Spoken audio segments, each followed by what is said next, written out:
Le Seigneur aussi aime le bruit. La Bible dit que le royaume des cieux est semblable aux enfants. Le jour où je suis tombé sur ce passage, ça m'a fait un peu bizarre.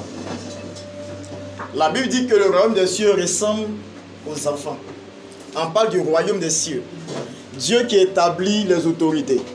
Tout à l'heure, le pasteur principal disait qu'elle a eu la grâce de croiser la première dame, elle a pris photo avec elle. Amen. Amen. Dieu qui établit ses autorités, la Bible dit qu'il aime le bruit. Amen. En tout cas, sans faire la politique, le jour où je tombe sur eux, sans faire la politique, hein, moi, écoutez, je me débrouille dans mon petit coin, ça va comme ça. J'ai ma belle femme, voilà, j'ai mes 2 enfants, mais le jour où je tombe sur eux, Facebook doit savoir que j'ai vu quelqu'un. Vous pensez qu'elle dit quoi? Amen. Vous pensez que moi, j'ai parlé? Amen. Voilà, tu fais bien. Appuie sur moi. Dès que ça finit, tu appuies. Merci. Que Dieu bénisse quelqu'un. De la même manière qu'elle a croisé les autorités, je prie pour toi, ça ne sera pas seulement une simple photo. Amen. Voilà. Tu croiseras une autorité et cette autorité te fera du bien. Dis-moi amen. Dis-moi encore amen. Amen. Un homme de Dieu dans cette nation a croisé une fois un homme à l'aéroport de Côte d'Ivoire. Il ne connaissait pas l'homme. L'homme n'était d'abord rien. Et le monsieur avait des bagages. Il était dans la file d'attente, il avait des bagages. Et lui, il était relax, c'est un grand homme de Dieu. Je n'ai pas son nom, c'est... Regarde ABMC. ABMC. Comment tu t'appelles? Alexandre Amazou, voilà. Le bishop Amazou. Voilà. Donc il dit qu'il a croisé le monsieur qui avait beaucoup de bagages à l'aéroport. Puis il a aidé le monsieur. Ils ne se connaissent pas. Le monsieur était en boubou, là, porté son chapeau. Et puis ils sont montés dans l'avion ensemble. Et une fois arrivé là où il partait, il pense qu'il partait en France. Une fois arrivé là, le monsieur lui a dit merci. Est-ce que tu peux avoir ton numéro? Bon, il était un peu bizarre. On l'a donné quand même son numéro. Comme il connaît plein d'écritures, il sait que l'habit ne fait pas le moine. Et 2 ou 3 mois après, il est assis devant sa télé sur France 24. On dit voici le nouveau président du Niger. Le monsieur qui l'a aidé était un opposant du Niger et qui a fini par être président. Et 2 jours, je pense, selon son témoignage, son portable sonne, le monsieur l'appelle pour dire j'ai été élu président, est-ce que tu peux venir à mon investiture? Amen. Et c'est comme ça le président du Niger est devenu, son fils. Amen. Donc, juste pour approfondir et puis apporter une prophétie dans le témoignage de notre maman, voilà son témoignage, tu ne croiseras pas une autorité seulement pour photo. Amen. Tu croiseras une autorité qui te fera du bien. Amen. Quand il a rendu son témoignage, il s'est limité à là. Même si on sait que l'histoire ne s'arrête pas là. Amen. Amen. Amen. Voilà, tu es béni ce matin et je sais que le Dieu de notre Père te fera du bien. Dis-moi quoi, amen. Notre Père s'appelle Bouche d'Or. Et tout le monde ici, en Côte d'Ivoire et même ailleurs, chacun porte des petits surnoms. Yes. Quand tu vas dans le monde du football, il y a les Daïzoko, il y a, donnez-moi un nom encore, il y a les Poulga, la Poulga, voilà, Didier Drogba, les Bagbadé, tu as partout. Hein? Il y a tous des petits surnoms qu'on donne. Tu vas au Nigeria, la population souvent par des s'appelle professeur, tu prends Bouchiri, tu s'appelle Major One, tu prends Jésus, il a dit Ororo, chacun a son nom. Et notre père ici s'appelle Bouche d'Or. Yes. Mais je ne pense pas qu'il s'appelle Bouche d'Or parce que quand tu vois sa bouche, tu vois rouge à lèvres au nord. Non. Je ne pense pas que sa bouche soit en or parce que je côtoie l'homme et Dieu m'a fait la grâce d'entrer au milieu de son sillage. Yes. J'entre dans son bureau, je l'appelle son protocole. Voilà, donc je connais l'homme. Bon, si je suis en train de connaître l'homme. Amen. Yes. Sa bouche n'est pas en or. Mais c'est ce qui sort de sa bouche qui rend ton pacotille en or. Yes. Amen. Yes. Amen. Et parce que j'ai reçu son imposition d'aimer. Donc je suis venu dire à quelqu'un, l'imposition d'aimer que j'ai reçue de cet homme, qui est capable de rendre le métal, c'est-à-dire le fer, qui est jetable, qui est nuisible, qui est inutile, qui est, j'ai envie de dire, encombrant, en or. Cette même grâce est en train de couler aujourd'hui sur moi. Alors je vais dire à quelqu'un, pendant que le message sera en train de passer, tu dors au revoir, il faut partir. Mais j'ai compris une chose, c'est que même quand on est 2, c'est-à-dire ils sont jumeaux, on a des destinées distinctes. 2 enfants sont nés d'une même mère et d'un même père et le même jour, dit la Bible. mais les deux ont une trajectoire différente. Yes. Alors je vais dire à quelqu'un ce matin, Annonce. l'oracle que je vais libérer ce matin est certainement pour quelqu'un. Yes, Et ma pour prière, moi. c'est que ça ne soit pas pour ton voisin, que ça soit pour toi. pour moi. Pendant que le message sera en train de passer, si tu es assis comme un monument, tu es assis, j'en ai dit comme une statue, comme un poteau électrique positionné par la CIE, tu as échoué. Mais si pendant le message, tu fais des mouvements, si pendant le message, tu montres que tu es violent, je t'annonce que quelque chose t'arrivera. Bien aimé, il y a longtemps mon esprit s'est endormi. Et hier j'ai décidé de ne plus dormir. Mon esprit a longtemps dormi. Bien aimé, même dans le domaine médical, quand tu es malade, on dit qu'il faut beaucoup te reposer. Mais quand tu te reposes au-delà du beaucoup, bien aimé, dans ton repos, tu tombes encore malade. C'est-à-dire tu es couché, tu ne fais rien, mais tu sens encore des coups battus sur ton corps. Ça veut dire toute extrême nuit. Bien aimé, il y a longtemps que je me suis endormi. La situation, certaines situations m'ont fait chavirer un peu de l'autre côté. Mais il est temps que les lions qui en moi se réveillent. Voilà pourquoi s'il y a un lion, alors il y a un territoire. Et le territoire, c'est le micro que je tiens. Si seulement tu dis amen, tu es propriétaire de ce qui arrivera. Enfin recevoir. Parce que je suis fatigué. Bien aimé, trop de potentiel à une personne. Et que ce potentiel n'arrive pas à s'exprimer à cause de la frustration. Voilà pourquoi j'ai décidé ce matin de déverser ce que Dieu a mis à moi. J'étais assis depuis hier, je réfléchis au message. Seigneur, j'ai dit quoi aux gens? J'ai même pas de message jusqu'à ce que je m'asseye au piano. Et c'est là que Dieu va m'inspirer un message pendant que ma bonne glorieuse épouse est en train de chanter. Amen. Amen. Et le message il arrive. Alors j'ai compris que c'est un message familial. Ah bon? Dis-moi encore amen. Amen. Parce que je m'en vais quelque part. Allons. Et j'ai compris que le Dieu de bouche d'or n'est pas seulement basé aux deux plateaux. Le Dieu de bouche d'or n'est pas seulement pour les gens d'Adjé. Le Dieu de bouche d'or, dans la mesure où bouche d'or est le propriétaire de ces lieux, dans la mesure où je marche sous son logo, dans la mesure où je suis compté parmi ses fils, dans la mesure où ce monsieur n'a pas peur de m'appeler fils, je t'annonce que la pacotille, là ou bien la pacotille, je ne sais pas, qui est dans ta vie se transforme en or. Je me suis déplacé pour aider un ami qui est sur le point de se marier. Il est en Europe, il dit aide-moi à faire mes alliances de mariage. Bien aimé, je me suis rendu chez un bijoutier et il me donne les prix. Et le gars il veut en or, mais il dit il veut en blanc et puis en rose. Je ne connais rien de ce qui est or, je ne suis pas bijoutier. Et le bijoutier me dit, là il y a différentes qualités. Je ne savais pas que dans or encore il y a qualité. Chez moi or c'est or. Dans or il y a qualité dedans. Donc il me parlait, je pensais qu'il voulait me gruger. Il dit non homme de Dieu, je ne vais pas te gruger. Écoute-moi très bien. Même dans ton domaine, il y a des messages que tu donnes dans certains endroits que tu ne donnes pas dans d'autres endroits. Parce que la qualité du message est égal à la qualité de la personne qui te coûte. Voilà pourquoi ce matin, je ne suis pas venu donner un message de pacotille à quelqu'un. Le message te fait du bien. Mets ta main dans la poche et puis connecte-toi à la parole. Je ne suis pas en train de te voler. Bien aimé, regarde-moi, je n'ai pas l'air de quelqu'un qui a faim. Je mange bien, ma femme est en train de grossir même dans la galère. Bien aimé, ça veut dire que Dieu est en train de venir et il prend soin de son peuple. Le message te fait du bien pour commencer. Parce que j'ai vu que lorsque mon père bouche d'or parle, les gens s'aiment sur sa parole. Mais tu as assis comme un poteau électrique, tu as échoué. Tu as échoué parce que le Dieu de bouche d'or est présent. Dis-moi amen. Je m'en vais quelque part. Dieu m'a fait la grâce de voyager 2 fois en avion. Mon cher, je vais toujours parler de ça.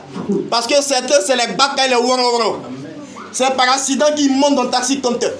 Si Dieu m'a fait la grâce, je vais en parler pion. Amen. Parce que c'est Dieu qui m'a accordé cette grâce. Et j'ai compris que ce gros appareil, bien aimé, il est plus rapide qu'une voiture. Plus rapide peut-être même, hein, peut-être je peux me tromper, peut-être même que le TGV. Mais écoute, ce gros appareil, avant de décoller, il va lentement.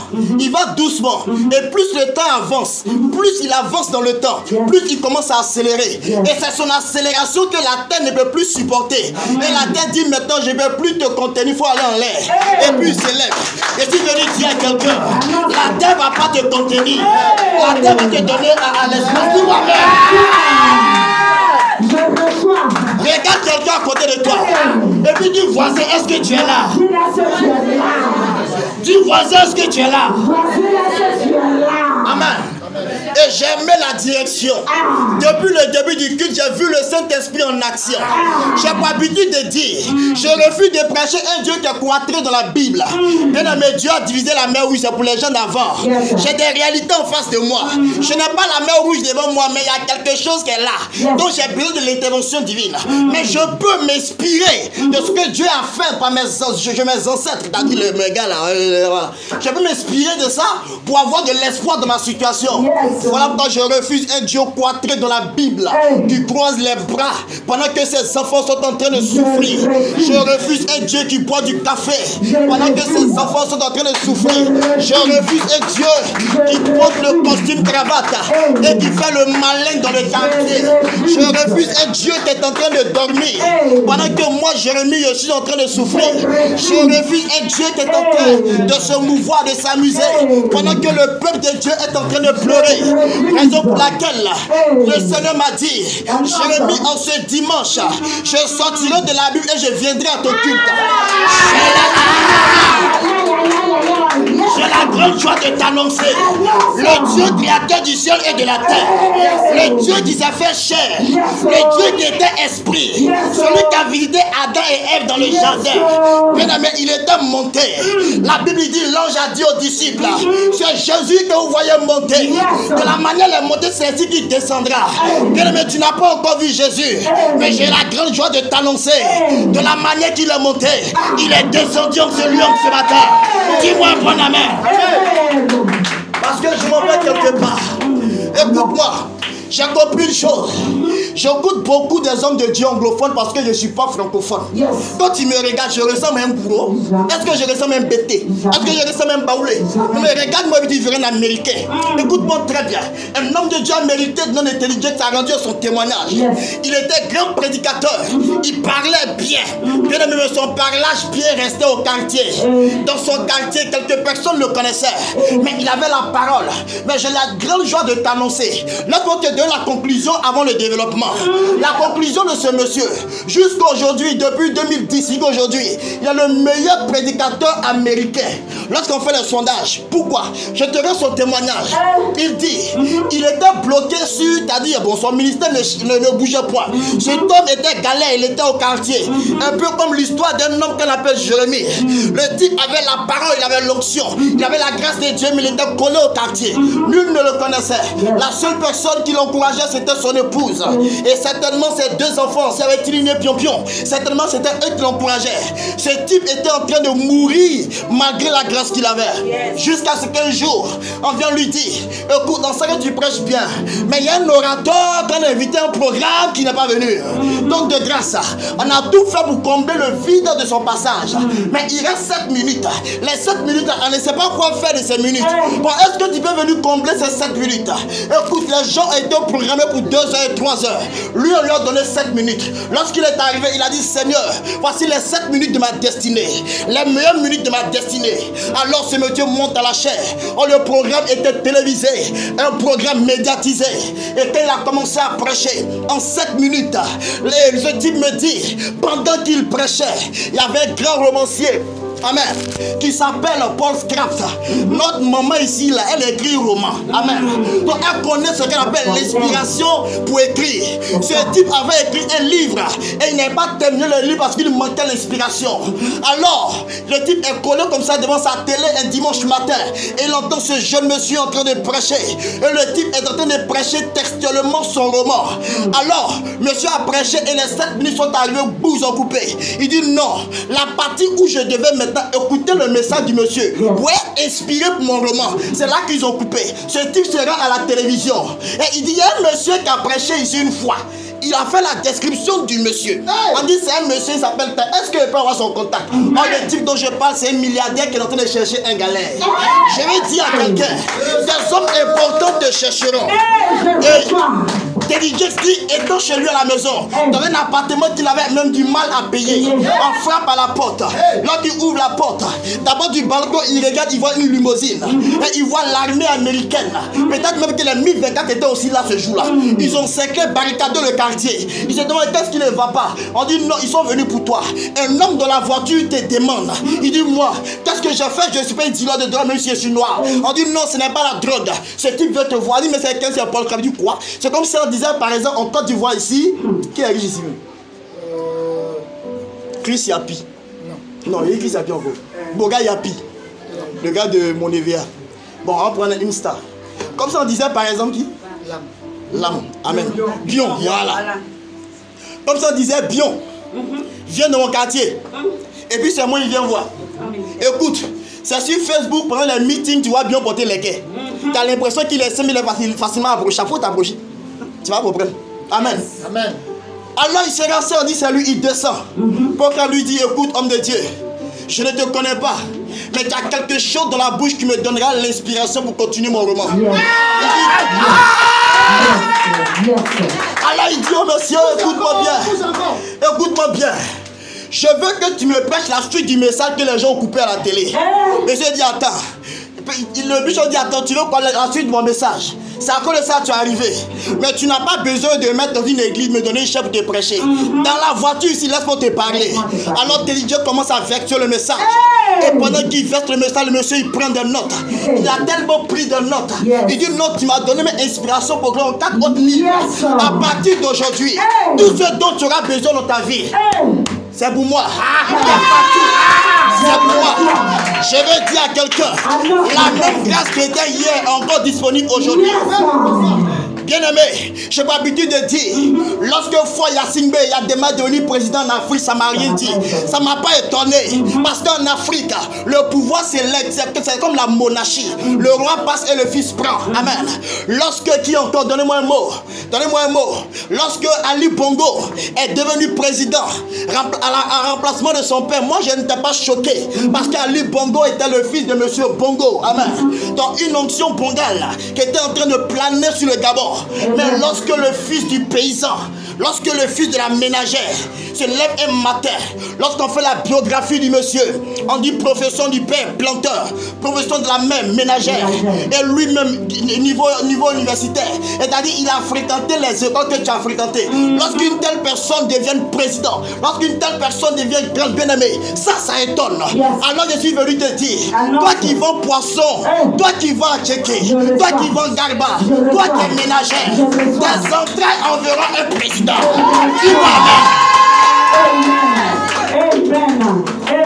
J'étais à Oumé, j'ai joué ballon avec quelqu'un. J'ai pensé qu'on était la même chose. J'ai parié même que j'étais plus fort que lui. Mais quand tu me regardes, tu ne sens pas Cristiano Ronaldo en moi. C'est parce qu'il est blanc et je suis noir. Sinon, en réalité, Ronaldo est Messi. Ronaldo pied droit, Messi pied gauche. Écoute-moi très bien. Un bon matin, mon ami d'enfance, un jour je suis assis à la télévision. On dit Chelsea est en train de jouer. Je vais regarder le match à cause de mon grand frère qu'on appelle Drogba.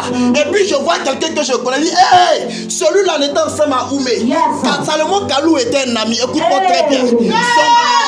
Écoute, son père était à la retraite. Sa mère était ménagère. Sa mère vendait bananes au marché d'Oumé. Son père était à la retraite. Chez eux, on mangeait une fois par jour. Mais lorsque Kalou Bonaventure est devenu Kalou, il a donné la possibilité à tous ses frères d'émerger. Et si je veux dire à quelqu'un, lorsque les enfants du pauvre deviennent quelqu'un dans la vie, c'est que c'est Dieu qui les a élevés. Je vais dire à quelqu'un, le Dieu qui élève le pauvre t'élèvera. Le Dieu qui élève le pauvre t'élèvera. Dis-moi quoi, amen. Voilà pourquoi tu vas regarder quelqu'un, tu vas dire, je ne suis pas Jacques. C'est mon thème. Je ne suis pas Jacques. Regarde quelqu'un, dit, je ne suis pas Jacques. Je ne suis pas Jacques. Amen. Si ton voisin n'a pas parlé, écoute-moi très bien. Celui qui a le micro, il a l'autorité.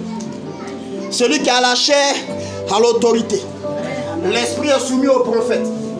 Et Dieu qui est esprit, sans en abuser, me donne la latitude de lui parler un peu. Si ton voisin n'est pas bon, il faut les chiffrer. Dis, je ne suis pas Jacques. Je ne suis pas Jacques. Bien-aimé, tu vas prendre ta Bible. Et puis ensemble, nous allons décortiquer quelque chose en quelques minutes. Amen. Tu prends ta Bible dans Actes des Apôtres. Et tu vas au chapitre 12. Et comme je sais que tu n'es pas handicapé, comme je sais que la santé au moins Dieu te l'a donnée, tu vas te tenir debout. Et puis nous allons faire une lecture communale. Celui qui ne lit pas, écoute-moi très bien. Je ne suis pas pasteur. Mon père s'appelle Bouche d'Or. Moi aussi j'ai un surnom. Peut-être que tu ne sais pas. Mon surnom c'est ouragan électrique. Pas seulement ouragan, mais il y a ouragan, puis il y a ouragan. Il y a électricité, pour moi la courant est là. Donc, celui qui ne lit pas sera électrocuté.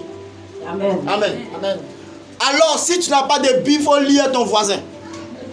Et puis faire l'effort, aidez-moi au secours. Elle est perdue. Aidez-la, aidez-la. Elle est en table de matière, aidez-la. Amen. Acte des apôtres. C'est après l'évangile, Nouveau Testament.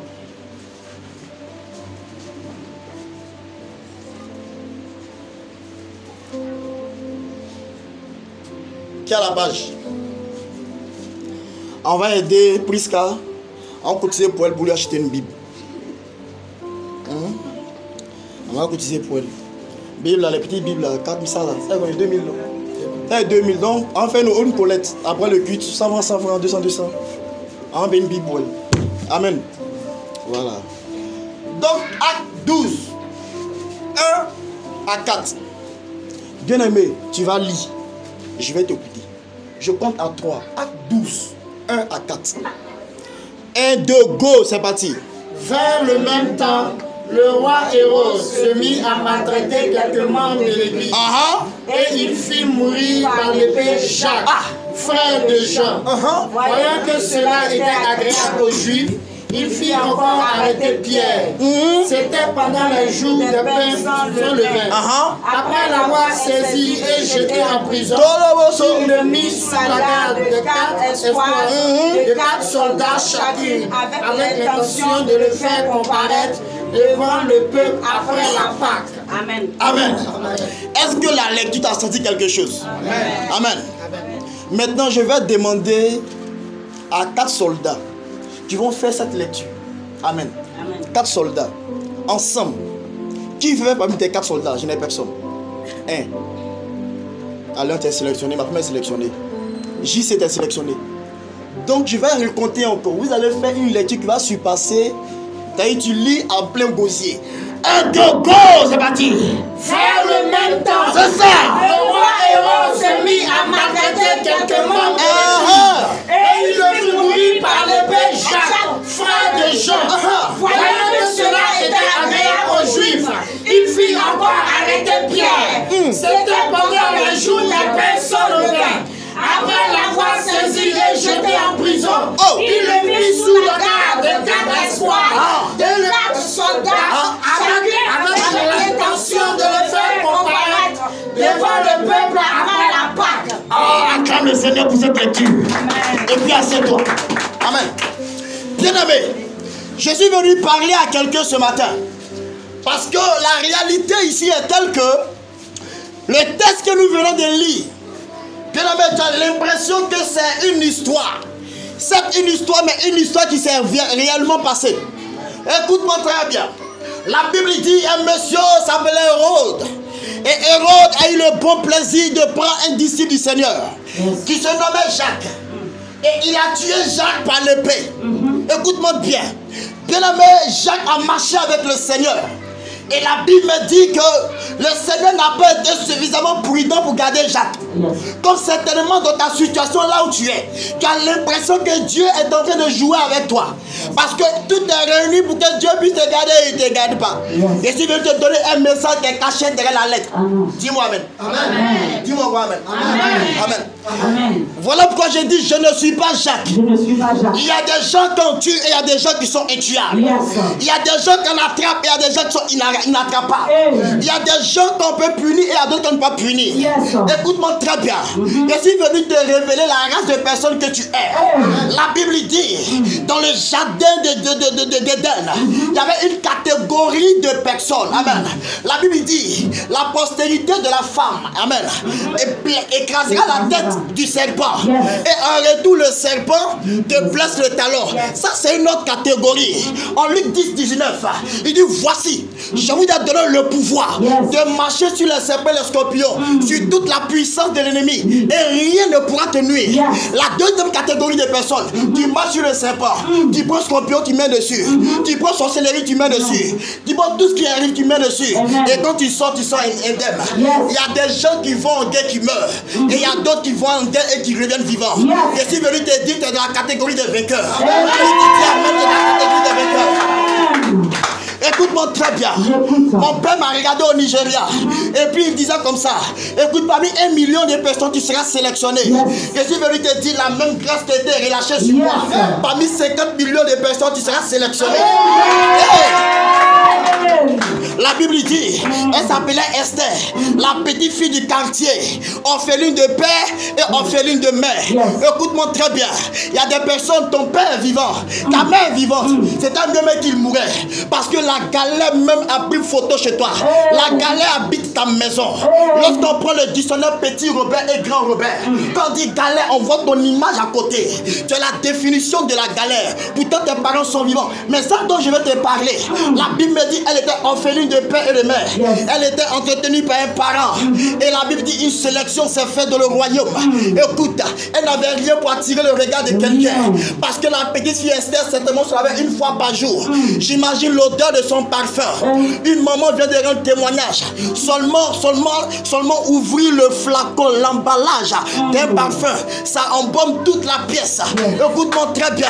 Il y a des parfums qui t'annoncent. Il y a des odeurs qui t'annoncent. Il y a des odeurs qui t'annoncent. Raison pour laquelle la Bible dit, quand Jésus est mort, des personnes sont allées embaumer son corps. Parce que non, même dans le décès, tu dois te sentir bon. Je vais dire à quelqu'un, même dans ta situation là où tu es, même si tu habites à Benta, même si tu habites à Yaosei, même si tu habites à Ouago, à Washington, au camp militaire à Gobelé, je t'annonce, de camp militaire à Gobelé, un roi sortira, un prince sortira.